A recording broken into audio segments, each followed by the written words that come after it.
दोस्तों आज की इस वीडियो में बात करेंगे कुछ डेटा सेंटर स्टॉक के ऊपर जिनमें बहुत बड़ी गिरावट देखने को मिल रही है और साथ में मार्केट के ऊपर, क्योंकि मार्केट में भी पिछले कुछ दिनों से बड़ी गिरावट देखने को मिल रही है।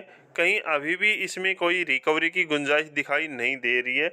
और जो डेटा सेंटर है इनमें तो भूचाल ही आ गया। जो सर चीन ने एक सॉफ्टवेयर तैयार किया है, ठीक है, डीप सीक के नाम से, उसकी अपडेट जैसे ही चीन ने जारी की, ये जो हमारे डेटा सेंटर हैं इनमें एक क्रैश देखने को मिल रहा है। जो अंतराज है, जो हमारे स्टॉक अनंतराज है, इसमें हमें 20% का सीधा एलसी देखने को मिला। 5 दिन का चार्ट करें तो यहाँ पे 36% का नेगेटिव रिटर्न देखने को मिल रहा है। जो दूसरा स्टॉक वो हमारा नेटवर्क टेक्नोलॉजी है, इसमें भी हमें 10% का एलसी देखने को मिला। 5 दिन का चार्ट देखें तो इसमें 30% के लगभग नेगेटिव रिटर्न है और एक महीने में तो ये 40% के लगभग, यानी यूँ कहें कि 50% तक करेक्ट हो चुका है। अब बाइंग करना है, इसके ऊपर मैं बात अभी करूँगा कि बाइंग नहीं करना है, क्यों, रीज़न क्या है, उसके बारे में आपको अभी आगे बताऊंगा। बट जो भी जिसके पास स्टॉक है होल्ड करें, ठीक है। सेल करने की गलती नहीं करें। देखो, सेलिंग करने से कुछ नहीं होगा, लॉस ही होगा आपका। लेकिन अभी जिसके पास स्टॉक, ओनली होल्ड करो सर। जो नेक्स्ट स्टॉक है वो काइंस टेक्नोलॉजी इंडिया स्टॉक है। इसमें भी 11% ज़्यादा की हमें गिरावट देखने को मिली। 5 दिन का चार्ट देखें तो 18% का नेगेटिव रिटर्न बन चुका है और एक महीने में इसने 35% का नुकसान दे दिया है अपने निवेशकों को।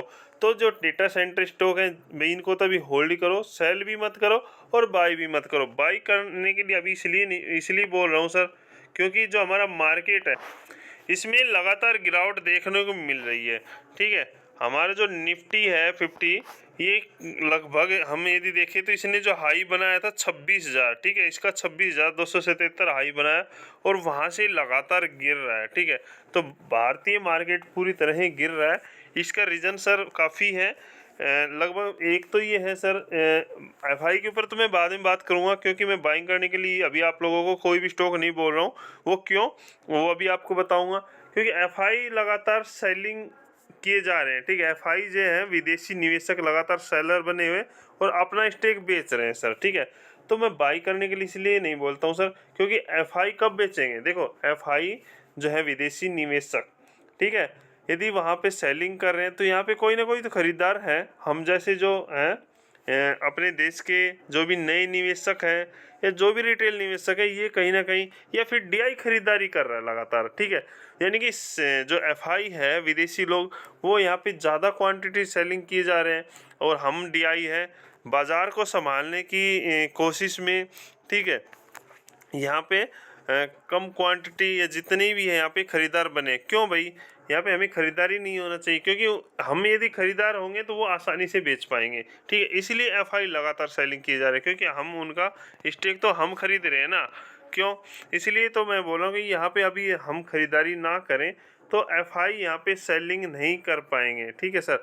तो एक सबसे बड़ी गलती ये होती है कि इंडियन बाज़ार में, कि हम जो इंडियन निवेशक हैं जल्दी पैनिक हो जाते हैं और यहाँ पे सेलिंग भी करते हैं और डीआई बाज़ार संभालने की कोशिश करता है और वहाँ पे बाइंग करता है। इसलिए एफआई का काम आसान हो जाता है और वो अपना जो भी है डॉलर है उनको, जो इंडियन बाज़ार में इन्वेस्ट किया हुआ है, कंपनियों में इन्वेस्ट किया है, उसको एग्जिट कर लेते हैं, आसानी से बाहर निकल जाते हैं, ठीक है। और इसके अलावा हम एक चीज़ और करते हैं, एवरेज पे एवरेज करते हैं कि उस गिरावट का रीज़न नहीं देखते कि ये रीज़न क्या है, ठीक है सर। और साथ में हमारे जो कंपनी के नंबर हैं Q2 या Q3 हैं, जो कुछ आ गए हैं, आने वाले हैं, वो वीक आ रहे हैं, ठीक है। और वीक आने के काफ़ी रीज़न है सर, क्योंकि कंपनी की सेल्स नहीं हो रही है और सेल्स का रीज़न ये है कि कंपनी की तो लागत बढ़ रही है। लागत के साथ साथ भाई सेल्स नहीं हो रही है तो इनकम में कमी हुई है। और इनकम में कमी इसलिए हुई है कि यहाँ पे एक तरह से यूँ ही मान लो कि कोई ख़रीदार नहीं है, ठीक है। यानी कि जो बिक्री कर रही है कंपनी अपना प्रोडक्ट का, उसको कोई इतना खरीद नहीं रहा है। क्यों, क्योंकि गवर्नमेंट ने एक तो टैक्स बढ़ा दिया है, ठीक है, टैक्स बढ़ा दिया है। टैक्स बढ़ने से क्या हुआ है, चीज़ें महंगी हो चुकी हैं और साथ में दूसरी क्या है कि खरीदने वाले हैं उनके पास रोजगार नहीं, यानी कि बेरोजगारी भी यहाँ पे बढ़ चुकी है। तो बेरोजगारी की वजह से क्या है कि खरीदारी नहीं हो रही है, तो कंपनियों के नंबर वीक इसलिए आ रहे हैं क्योंकि उनकी इनकम में इजाफा नहीं हो पा रहा। तो काफ़ी रीज़न है ग्लोबल मार्केट की तरफ से भी, और कुछ अपडेटें भाई काफ़ी ऐसी नेगेटिव अपडेट आ जाती हैं जिनके कारण से मार्केट को लगातार साथ मिल रहा है गिरने में। ठीक है, तो भाई गिरने दो, लेकिन इतनी बड़ी बाइंग मत करो आप लोग कि एफआई को आप यहाँ पे यानी कि बाहर निकलने का मौका देते हो। एफआई यदि इंडियन बाज़ार में घुस जाता है तो उसको निकलने का मौका ही मत दो ना आप। ठीक है, तो ये चीज़ें आती हैं निकल के।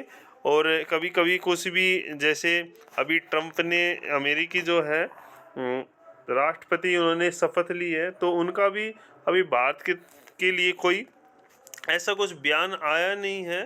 ठीक है, बजट भी इंडिया का 1 फरवरी को आने वाला है, और जो ट्रम्प हैं उन्होंने भी अभी काफ़ी कड़े फैसले लिए हैं जो कि अभी बाज़ार के लिए काफ़ी नुकसानप्रद सिद्ध हो रहे हैं। तो जिसके पास भी जहाँ भी है कि, क्योंकि देखो सर, हुआ क्या कि जो पिछले 1 साल का, 2 साल का, 3 साल का रिटर्न है, कहीं ना कहीं सारा हमारा डूबता हुआ नज़र आ रहा है इंडियन बाज़ार में। बट कोई नहीं, हमारा यही होता है सर कि हमारा 5 साल का पैसा है ना, कि इंडियन बाज़ार 1 महीने, 2 महीने, 3 महीने में डुबा देता है, और यहीं जब पैसा दोबारा से जब रिकवरी लौटती है तो वही फिर 5 का 10 गुना भी बना के देता है। तो जिसके पास भी ये शांति से अपने स्टेक को होल्ड किए रखो। ठीक है, एवरेज करने की गलती मत करो, और यहाँ पे पैनिक सेलिंग जो सिचुएशन उत्पन्न होती है उसमें साथ मत दो। वहाँ पे आप भी साथ साथ में यानी कि सेलिंग मत करो, लॉस ले जाने का कुछ भी ऐसा कोई भी व्यू मत रखो, ताकि एफआई को यहाँ पे निकलने का मौका मिले।